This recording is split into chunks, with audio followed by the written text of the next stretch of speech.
Hey, how are you doing, Ryan? Welcome back to the show, dude.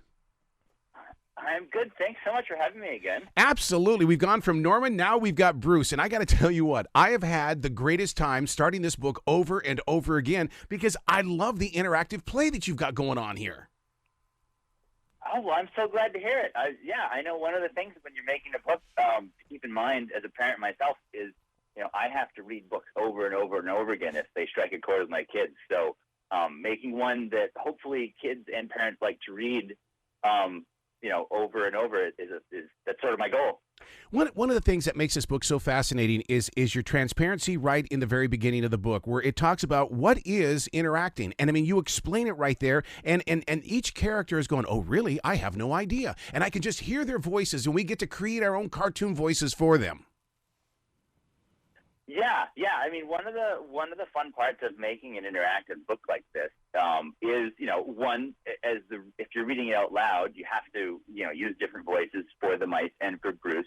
And two, you get to involve the reader even more than that. I mean, it's their job to make the book happen.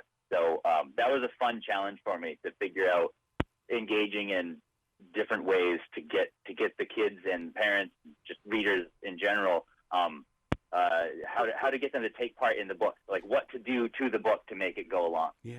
Now in radio, we envision the listener being there. I mean, each sentence, each expression, we always picture that, and that's part of the timing as well. It has to be the same thing with you with this book, because when you're sitting there and the character says, "I can't spell distractive," as a parent, I would say, "Okay, we're going to stop right now. How do you think distractive is spelled?" You see what I mean? It really gets inside the human imagination. Yeah, I mean, that was another different thing about this book.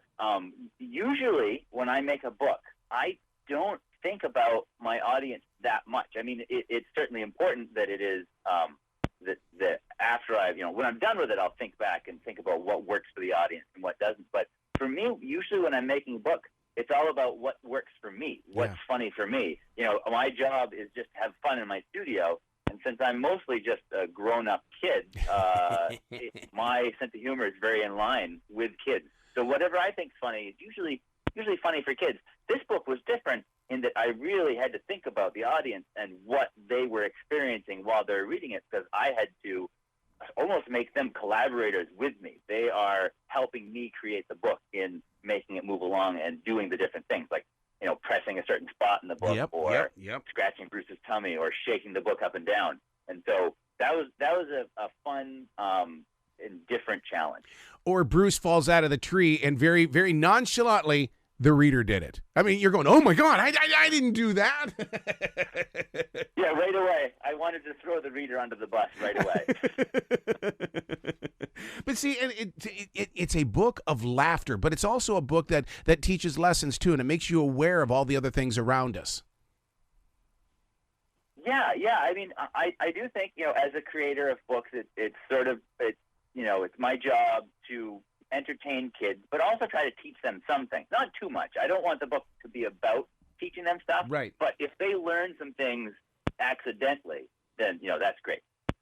How did you come up with the idea of tilting the book to the side? I mean, you must be a child when you step into that studio, because what would a child do in this moment? Yeah, I mean, so I've got I have a 3-year-old, an 8-year-old, and a 10-year-old, and I get to witness all the things that they do to books. Some of them, particularly with that 3-year-old, some of them aren't that great for the longevity of the book. So, but it's fun to watch. It's fun to watch them interact with the books and think about different things that they enjoy doing to a book. And so things like turning them on its side. That was to me, I wanted to put that in the book, but I didn't know what it was going to do. And there was a joke that worked pretty well in there. With if you turn the book on its side, what happens to the characters in the book? I mean, they have to. Gravity takes into effect at some point. It does. You're the illustrator too, so that's got to be a very important part of this puzzle as well. Because what comes first, the chicken or the egg here, the words or the pictures? Yeah, I mean, I think the answer is very similar to the chicken or the egg. What comes first? They both do. To me, they're very hand in hand. It's the unit as a whole. The story, to me, is the words and the pictures together. So they come to me together. Usually they actually play out in my head like an animated short. So it's almost like I have my own personal viewing screen in the back of my head where I've watched these videos almost of basically of new stories, and my job is to write them down. So usually I write the words down first, even though I think of it visually. My manuscripts and my first drafts are always filled with art notes. So it's kind of like, this is a narration, and here's a bunch of words to describe what the picture is going to look like. Wow. And then after that, I'll start doing the drawing. One of the connections that I have with this book is the fact that, once again, you identify who the reader is. And in my daily writing, everything is dear future reader. It's like you're speaking to somebody. I mean, you go from telling the reader that we're not going to have falling couches anymore, right into creating music on the piano. It's like, wow, now that was a transition. That's my favorite part of the book, where there's, a couch falls and then, something happens at the piano. The following joke after that was actually, I stole that from my 10-year-old son. There's a bus involved. Yes. And, yeah.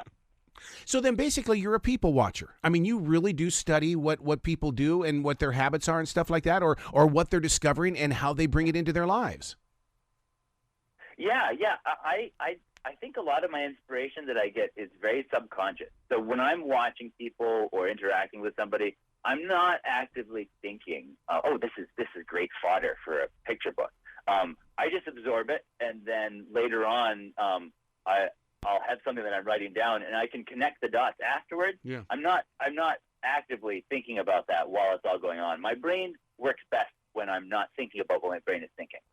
Are you going to market Bruce, make him into a stuffed animal so that, kids can say, oh, my God, I've got my own little Bruce? Well, yes, actually,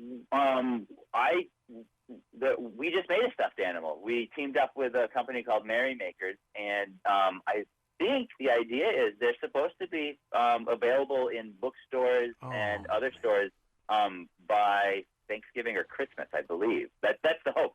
But yeah, that was a fun process, going through and helping design a stuffed animal Bruce. Wow.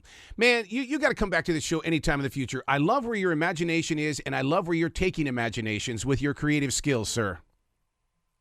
Thank you very much. I'd love to. I always enjoy coming on here, Al. Excellent. Well, you be brilliant today, okay? You too.